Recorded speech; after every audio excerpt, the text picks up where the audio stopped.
Good morning. It's Friday. Things always come in threes. Well, this is the third time in the month of May that Wyatt has left the water on overnight. It's going to be a great water bill, isn't it? But in all honesty, I'm not getting on here to complain about my child. I kind of am. The only thing that bothers me so much is it's never his fault. But that is his fault. He turned the water on, he should have turned the water off. It's just like he opened the gate, so he should shut the gate. But how do you guys deal with kids like that? It's never their fault. But I'm going to turn this around and I'm going to show you guys something that I did yesterday that is kind of relevant. So I want you guys to see what I did yesterday. Not sure how well you can see, but these are, I'll just take this off the tripod. These are my chicks that I hatched out. You see there's Trump, that big turkey back there. How the sun is coming through, it's kind of hard to see, but these are the big chicks that I kept. And they're outside in this side of the quail pen. And baby quail is with her relative. She's right there on this side of the quail pen. And I'm not keeping her. I'm giving her and one of my roos away. I'm not sure which one. But I have 3 and I don't need 3. I just really need 2. So she's gonna go to my husband's friend's little boy. Wanted some quail, so there's his little starter, a hen and a roo. And here's my boys, which I have been letting them out during the day anyway. But now they're going to stay in this pen where I can move them around the yard, let them eat grass, till they get quite a bit bigger, because this side they're still, at this size, they're still pretty much hawk bait. So I gave them a roost in there thinking maybe they'd use it, but I don't think they will. They're turkeys. Turkeys are not the smartest. Look at them.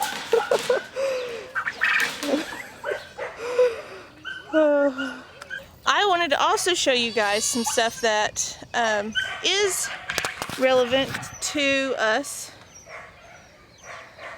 and the carnage of leaving a water hose on for 16 hours. So yeah, it's great. I gotta hay a horse, and I've been giving my sheep and goats some alfalfa pellets, trying to keep them friendly. I gotta go get my bucket. But not sponsored by Stampley, but they have some really good high quality alfalfa pellets. Come on, kids.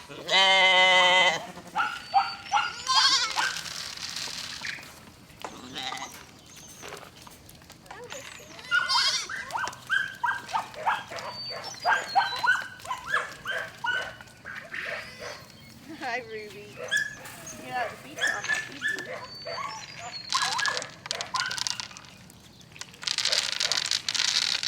you. And here they are. 1 sheep, 2 sheep, 3 sheep, 4 sheep. And they actually are looking pretty good.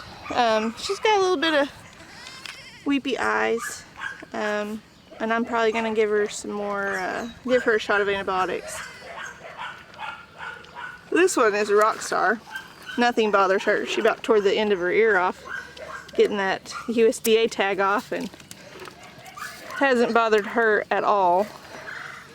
He is by far the calmest, the brown sheep. And oh, Mr. Fluffy there, he's got some weepy eyes too, but we're gonna figure something out. I do have our butcher date far enough out. Our butcher date is far enough out that if I treated him now for his weepy eyes, he would be okay. Talking to people, there's so many people who don't want to use, and I dropped the bucket, who don't want to use modern medicine to treat animals, which I can understand, but that doesn't work for me. I'm small scale, very small scale. These animals have to provide for themselves, I guess. Not necessarily, they don't have to pay for themselves. The sales, or they have to provide something for us to be able to have them. 2 ewes and a ram. We actually bought them to train the dogs on, but that's not necessarily going to be what happens. Because we have 2 ewes and ram, we've actually kind of been throwing around the idea of keeping them, pasturing them with the calves, and raising sheep out of them. Which that means I'd have to pull Mr. Ram out. But he'll be okay. The ewes are only about 4 or 5 months old, so they're all right. But I'll flip this around. I gotta show you Opal. She's super cute. Right there she is. There's Miss Opal. Say hi. The sun is that direction to the east, so it's hard to see, but she's settling in really good. She's still a little bit nervous, but not bad at all. And then Ruby and Elvis are over there. Dandy, she's right there looking at me. Oh, well, Elvis is over there. So it's Ruby and a sheep over there.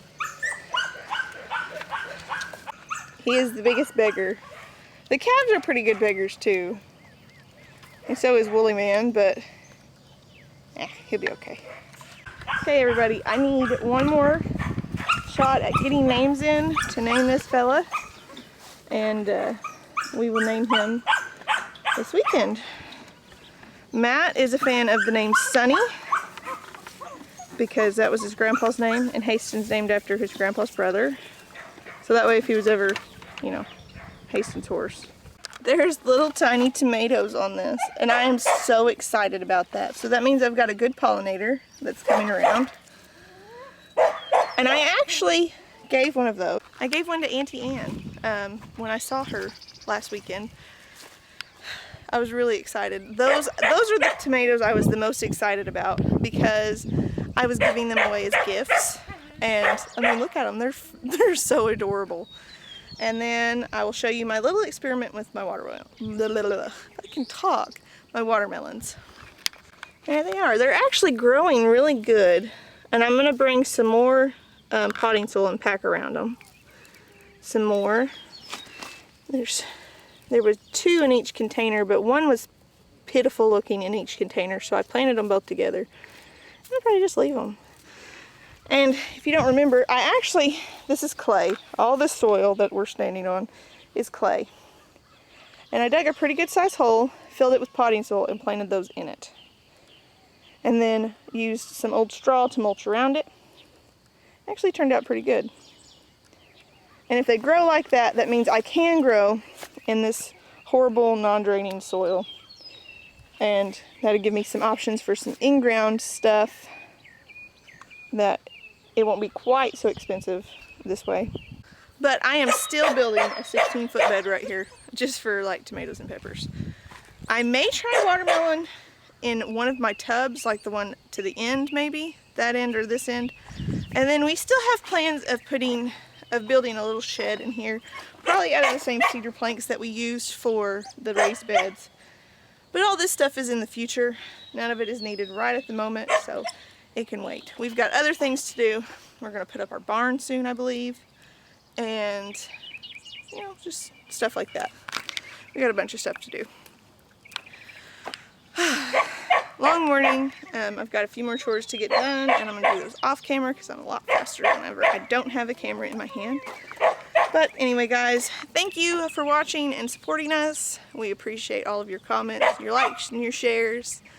I really enjoy talking to all of you. Thanks again, guys. We'll see you soon. God bless.